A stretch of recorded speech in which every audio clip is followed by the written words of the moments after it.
All right.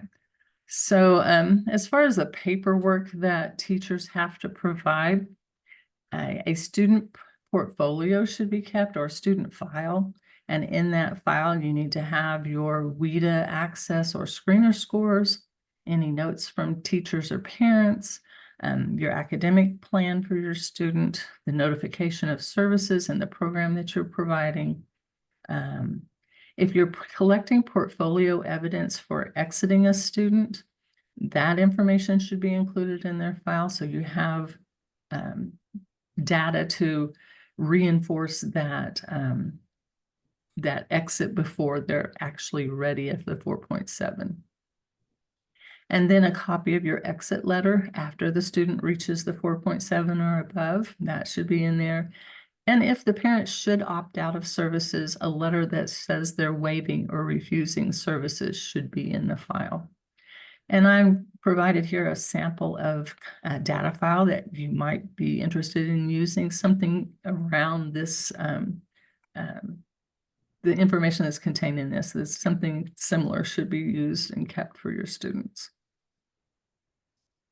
And then the permanent file for the students, you need to have, again, a copy of the academic plan and any changes, current screeners and access scores.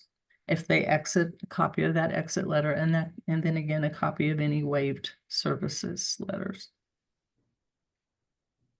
All right, chapter 4 talks about equal access to curricular and extracurricular programs. So again, that goes back to all students are entitled to have an equitable access to any programs that you're offering in your LEA. This is a video that I want to try to play for you, just to give you an idea if it will play. There we go. Hello and welcome to this special edition of SciShow Breaking News. For many years, research has been proceeding on a line of automotive products that establishes new standards for quality, technological leadership, and operating excellence. With the consumer market as an end goal, work has been proceeding on the crudely conceived idea of an instrument that would not only provide inverse reactive current for use in unilateral phase detractors, but would also be capable of automatically synchronizing cardinal gram meters. That's right, it's finally here. The retro proto-turbo encabulator. Now, basically, the only new principle involved is that instead of power being generated by the relative motion of conductors and fluxes, it's produced by the modial interaction of magneto-reluctance and capacitive diractance. Now, the original machine had a base plate of pre-famulated amulite surmounted by a malleable logarithmic casing in such a way that the two spurving bearings ran in direct line with the panometric fan. The lineup consisted simply of 6 hydrocoptic Marsal vanes so fitted to the ambiphasant lunar wane. All right, so the reason I share that is we're all educated, but in listening to that, even though he gave visuals and he gave the words on the screen and everything, I don't know about you, but I had no clue what he was talking about. And so if you're wanting to get the idea of what it feels like for an English learner in a classroom, a video something like this is something that you could share with classroom teachers to give them an idea of what it feels like to be an English language learner. We understood some of the words that he said, but a lot of those words were beyond what we are familiar with. And so we would need a little bit more definition, a little bit more interaction with those words to figure out what they mean. So again, this is just a tool that you could use with classroom teachers to help them understand the language of access. And so academic language used to be the term that we used all the time when we were talking about what the students need, but there's kind of been a switch towards this language of access, which is language that's outside where the students' language exists right now. It's what they need to be successful. And it's the role of the teacher to open that language of access for the student. So we're teaching them and giving them that access to language they don't possess. And as far as a high quality ELD instructional, we're shifting away from what we want them to what we want them to learn from what we want them to do. So it's less demonstrating things they can do to demonstrating that they've learned the content. And so what we're looking for is instruction that's language driven, grounded on assessment, authentic, standards based and integrated with the classroom goals, differentiated and scaffold, asset based and culturally sustaining, planned and dynamic, and still rigorous. So again, one of the things we're looking at is the language of identity and the language of access. And you can learn a little bit more about what this is through a link that's provided on this LILA, if you want to go back and learn more. So again, we want it to be language driven, where it promotes the development of their proficiency. We want to make sure we're using language sound theory that leverages learning language and language acquisition, but also it helps them fit into the classroom and develop that social language as well. It goes back again to that kind of bricks and mortar idea where we start at the word level, we develop into the sentence level, and then we're developing those pragmatics, the norms of language. And it's also grounded on effective assessment. So using our access scores, using those screeners and where this area of weakness is or where the student has the greatest need, and developing a plan to improve on those areas. This gives opportunities to both the students and teachers to set goals and have benchmarks and work towards things to help keep them moving forward. Another thing, we need to make sure it's always authentic, that the students can relate to what we're talking about. We build background knowledge and we make it real life for them so that it has a bigger impact on their gaining information and internalizing what we're talking about, and helps them to learn better if they understand what's going on and what's being talked about. Standards-based, we use the Missouri WIDA standards and tied with the Missouri Learning Standards so that we develop tasks that are appropriate to where they are at their development level and their grade level. And we're making sure we're incorporating those content area standards so that they don't fall behind once they've gained the language, that we can hopefully keep them up to where their students are by scaffolding what is going on in the classroom right now. And making sure that we're incorporating listening, reading, speaking, viewing, writing, and representing all throughout. And again, asset-based and culturally sustaining, we're making sure that we build on the students' language that they possess, their background knowledge, things that they bring with them. We are always saying that students aren't a blank slate, that they bring a lot of learning with them, or a lot of understanding and experience. So building off of that. And then again, making sure that we differentiate and scaffold for each lesson, finding that zone of proximal development so that they can complete the task. And we don't dumb things down. So we want to make sure, regardless of the tools, the goal is reaching the top. And I like this analogy to a mountain climber. Some of our students won't need a lot of tools to get them to the top, where others are going to have to wear all the tools and be well trained and well prepared. And every student needs some tools, but some students require more tools than others. We're not watering down the goal. We're still wanting them to get to the top of the mountain. Just some of them need more support to get them there.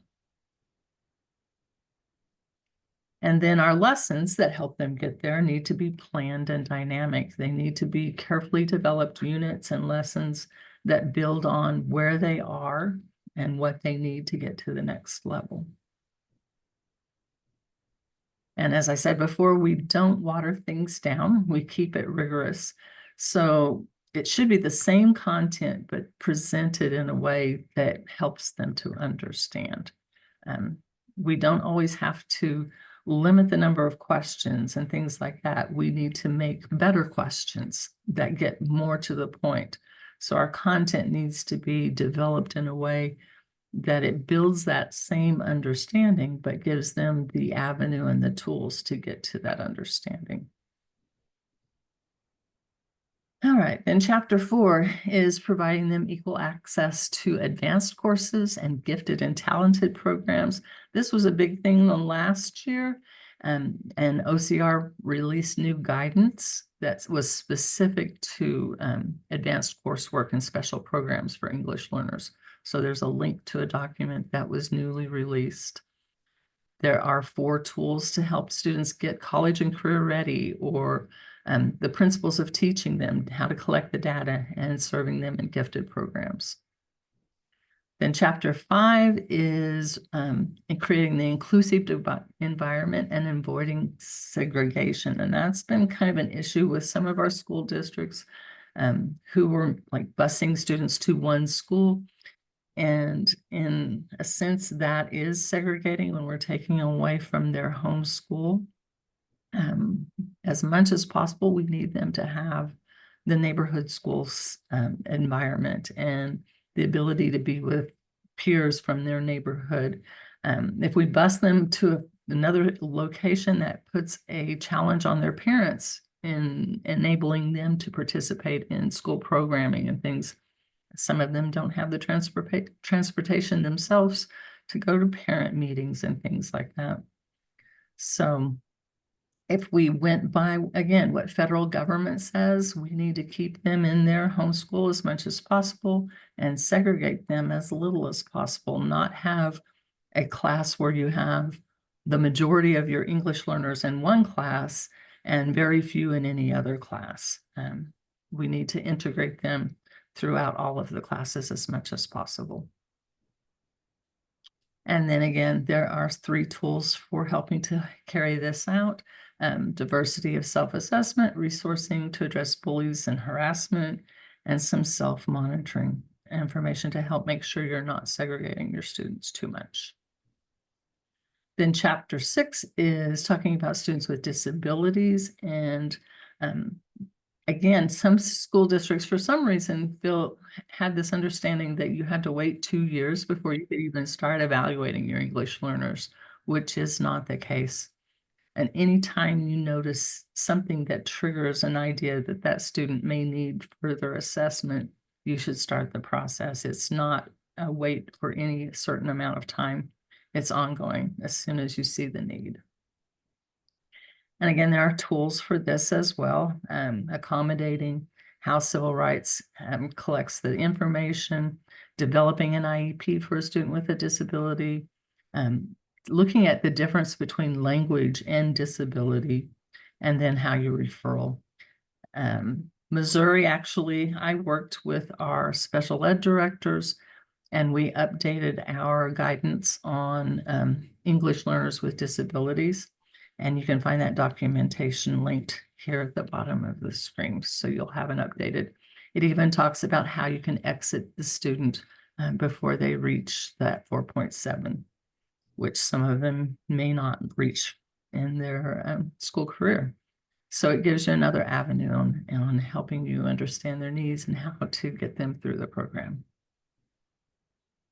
Then chapter 7 is about opting out. So one thing about opting out of services, we do allow parents the opportunity to opt out of the type of program that's offered in a school district or a school setting, but they cannot completely opt out of their student getting services of some type, whether it's through the teacher working with the classroom teacher or whatever. We have to meet the needs of that student.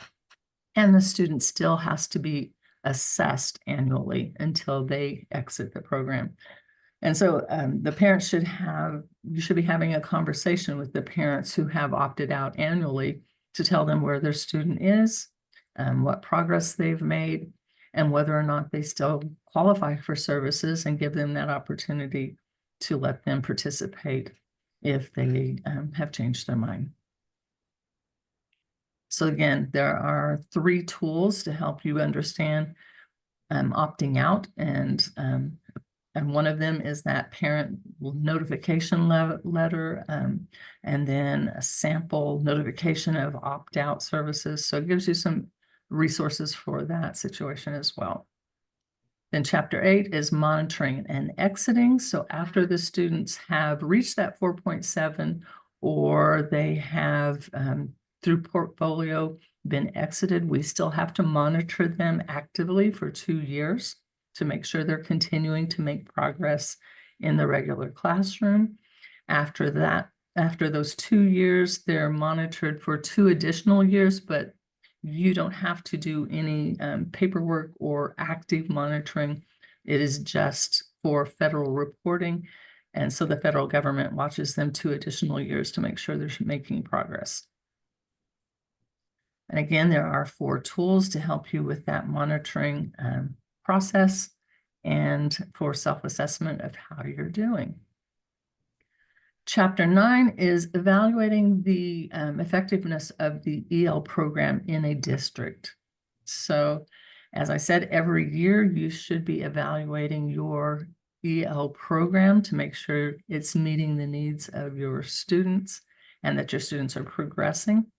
And if they're not, then I like this analogy. It's like the door of opportunity can't be opened if you're holding on the doorknob and saying, well, this is what we've always done. This is how we do it here. Sometimes it's time to let go of the doorknob and let opportunity in and try something different if you want to make differences and improve things for your students. Then chapter 10 talks about communicating with our parents and how it is a federal requirement that we provide them with meaningful notifications and anything that we send out that's important for your students, important enough to send a letter out to your students, should be also sent out to your English language parents in a language that they can understand.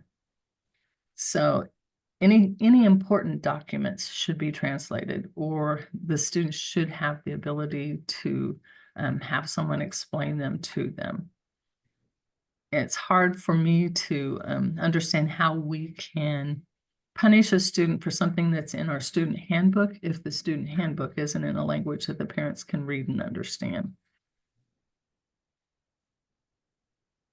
So again, there are 4 tools for also helping you with this, as well as some resources in the tool number 4 for services for translating and interpreting.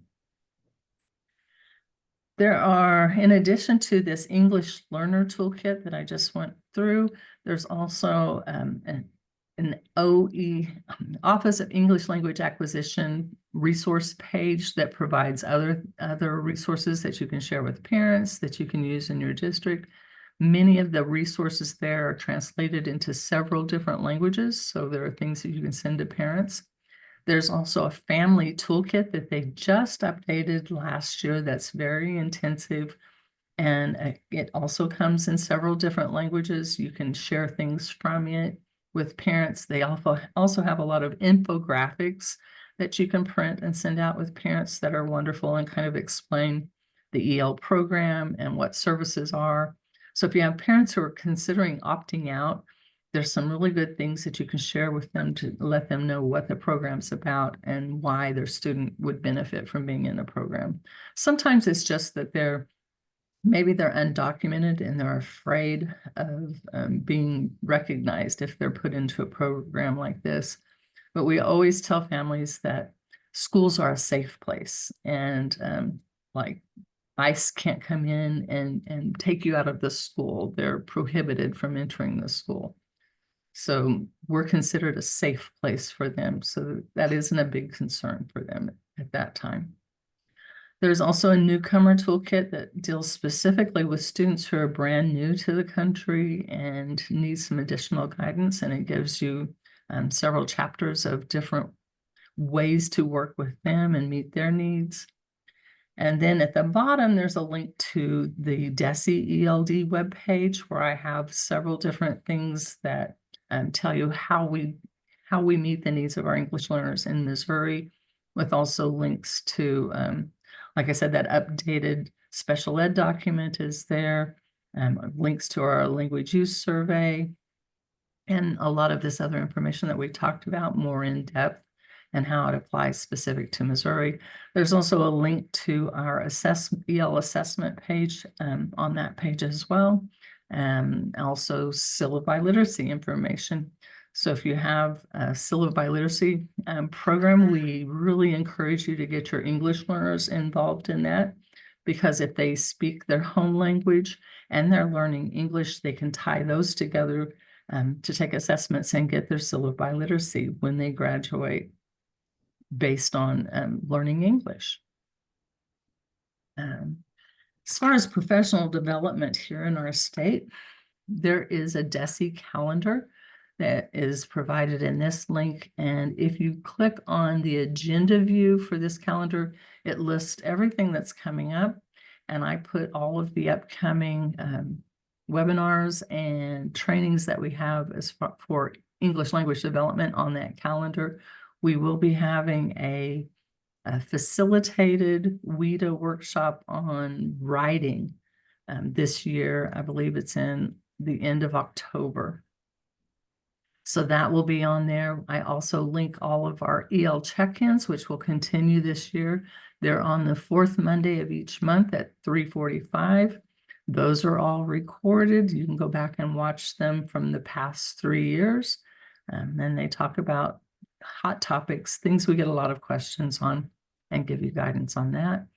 You can register for those through this link. If you go on the DESE calendar and look on the first one in August, it lists what the topics will be for the year. So I'll give you an idea.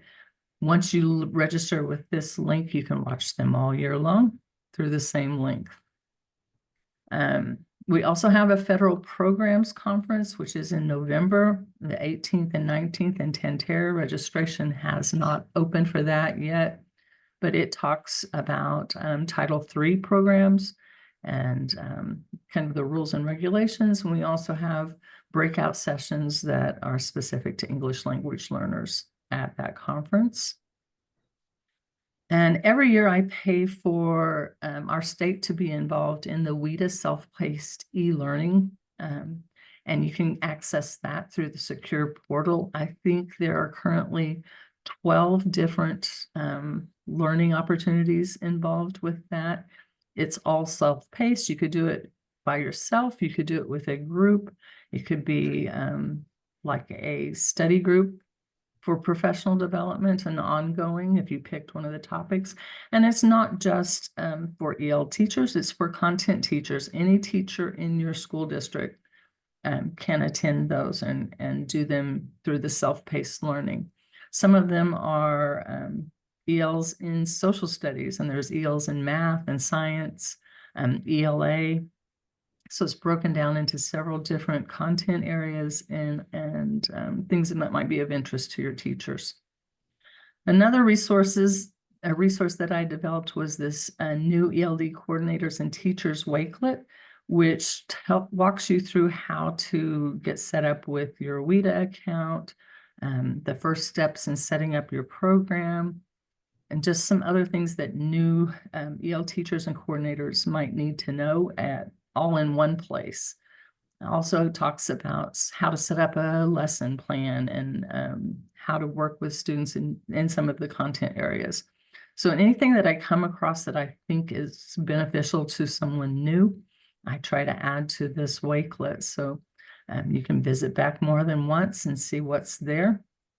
And then I think 2 years ago, I presented at the English Language Educators Conference on ELD resources, and that walks you through some of the resources that we have available to teachers, and it's step by step. So if you wanted to go on, for example, and find out how much is allocated to your school for spending on your EL program, this walks you through how to find out through public-facing data, how much money is available to you in your LEA. So there are things like that that you can go through in that training. We also have 5 MEL specialists throughout our state by region, and you can contact any one of those to help you out. Their email addresses are all linked on the DESE webpage, ELD webpage under professional development. So you can find ways to contact them there. And then that was it. I'm going to allow you to ask some questions. And again, you can contact me anytime at my email address is there and my phone number. So I'm going to stop sharing my page and give you an opportunity to ask any questions you may have before we end our session today.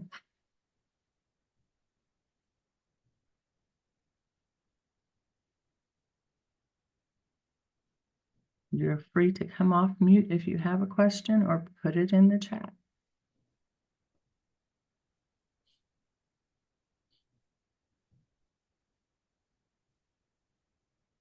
Anyone that came in late, there's a link to the slides for today.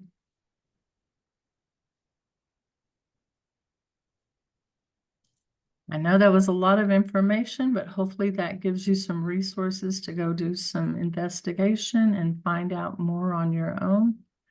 And again, your male person or myself, we're always willing to help and walk you through any of these that may give you pause or make you want to find out more.